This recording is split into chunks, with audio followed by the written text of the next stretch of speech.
안녕하세요. 테이입니다. 원래는 따로 데일리 드로잉 하는 법에 대한 영상 스크립트를 제작하고 있었는데요. 막히는 부분이 있어서 챗 GPT에게 관련 내용을 질문했는데 나온 내용이 무척 흥미로워서 아예 챗 GPT 의견을 소개해드리면 좋겠다 싶었어요.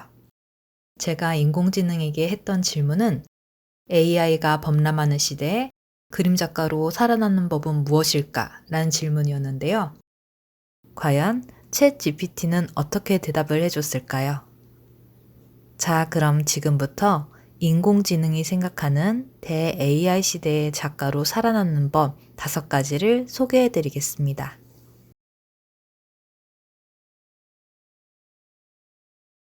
첫 번째는 일정 기간을 정하고 동일한 시간에 꾸준히 드로잉하기입니다. 이는 아직 인지도가 낮은 작가들의 SNS 키우는 방법과 일치한데요. 작가는 어쩌다가 한번 그림을 그리는 사람이 아니고 오랜 시간 꾸준히 무언가를 그리는 사람입니다. 그렇기에 작가가 되기 위해서는 그림 그리는 습관 형성이 꼭 필요한데요. 특히 일정한 시간에 그림을 온라인에 올리면 내 그림을 보는 사람도 그 규칙성을 느낄 수 있고 무엇보다 마감 없이 그리는 것보다 책임감이 생겨서 그림을 그리는데 더 많은 원동력이 생깁니다. 그러니 정해진 시간에 드로잉을 하고 규칙적으로 업로드를 하는 과정을 한 번쯤은 가져보세요.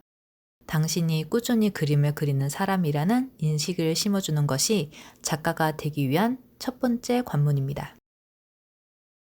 이렇게 일정한 기간 동안 꾸준히 그림을 그리겠다 마음을 먹었다면 그 다음 살아남는 작가가 되기 위한 두 번째 팁은 그리는 주제 한정하기입니다.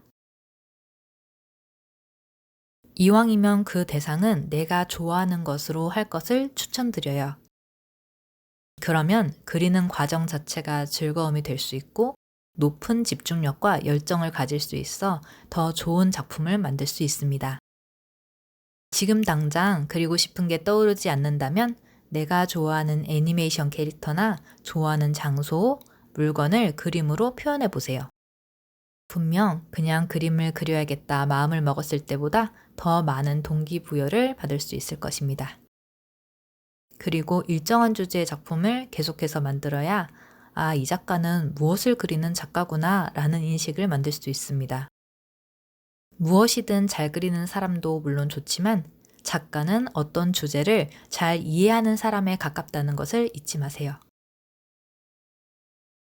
살아남는 작가가 되기 위한 세 번째 팁은 매일 드로잉하는 과정과 결과를 기록하기입니다.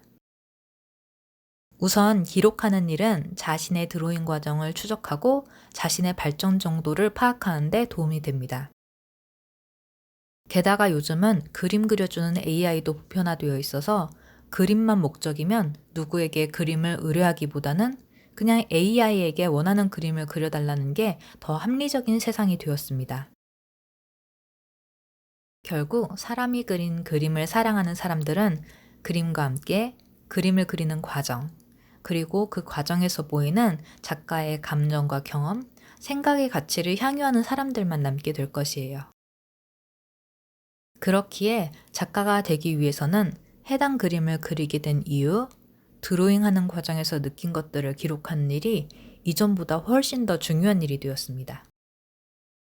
같은 맥락에서 코딩을 해서 또는 로봇이 그린 그림이라고 해도 그린 이유와 과정에 대한 연구와 고민이 충분히 정리되었다면 이미 작가의 작업물로 인정하고 있는 것과 마찬가지입니다. 중요한 것은 결과가 아닌 과정이라는 것을 잊지 마세요. 살아남는 작가가 되기 위한 네 번째 방법은 내 그림을 좋아하는 사람들과 상호작용하기입니다. 그림을 그릴 땐 되도록 다른 작가 또는 내 그림에 관심을 보이는 사람들과 교류하도록 합시다. 그 과정에서 새로운 아이디어와 내가 나아갈 방향에 대한 힌트를 얻을 수 있어요. 전시회에 참여하거나 소셜미디어를 통해서 사람들이 나를 통해 만나고 싶은 이미지가 그리고 또 생각이 무엇인지 계속 확인하고 내가 원하는 방향과의 교집합을 찾아보도록 합시다. 특히 비슷한 스타일의 작가들의 커뮤니티에 속해 있으면 새로운 아이디어, 제품, 기술을 접하기도 쉬우며 서로가 성장하도록 서로 지원하는 경우가 많으므로 되도록 혼자 그리기보다는 나와 비슷한 말과 생각의 결을 가진 작가들을 만나보세요. 혼자일 때보다 다 함께 하면 작가로서도 더 빠른 성장을 이룰 수 있겠지만 무엇보다 상호작용 안에서 내가 더 행복해질 수 있습니다. 살아남는 작가가 되기 위한 마지막 5번째 방법은 불안감을 극복하는 나만의 기술 개발하기입니다. 그림을 그리면서 행복한 날도 있겠지만 그리기 싫은 날도 그림이 날 힘들게 하는 날도 있습니다. 하지만 그렇다고 그릴 기분이 들 때까지 마냥 손을 놓고 있다면 아무것도 이룰 수 없겠죠. 그런 모든 과정을 이겨내고 꾸준히 메시지를 전달하는 사람이 되기 위해선 결국 나의 불안감을 컨트롤하는 방법을 많이 개발해야 합니다. 챗 GPT는 그 방법으로 다음에 4가지를 제시했습니다. 첫 번째, 자신의 작품을 친구나 애정하는 사람들에게만 공개하기. 두 번째, 자신의 작품을 다른 작가나 예술가의 작품과 비교하지 않기. 세 번째, 자신의 작품을 적극적으로 평가하고 개선하기. 네 번째, 자신의 작품이 완성된 것이 아닌 지속적인 과정에 있다는 점을 인식하기입니다.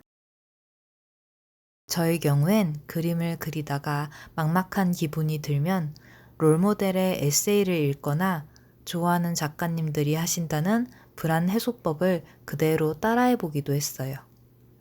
그렇게 여러 가지를 이것저것 하다 보니 산책하기, 달리기, 수영하기, 행아웃으로 좋아하는 사람들과 얘기하기 같이 저에게 잘 맞는 방법을 찾을 수 있었어요. 다른 분들은 그리기 싫은 날 불안감이 나를 덮을 때 어떤 방법을 쓰시나요? 챗 GPT가 알지 못하는 나만의 불안 해소 방법을 댓글로 알려주세요.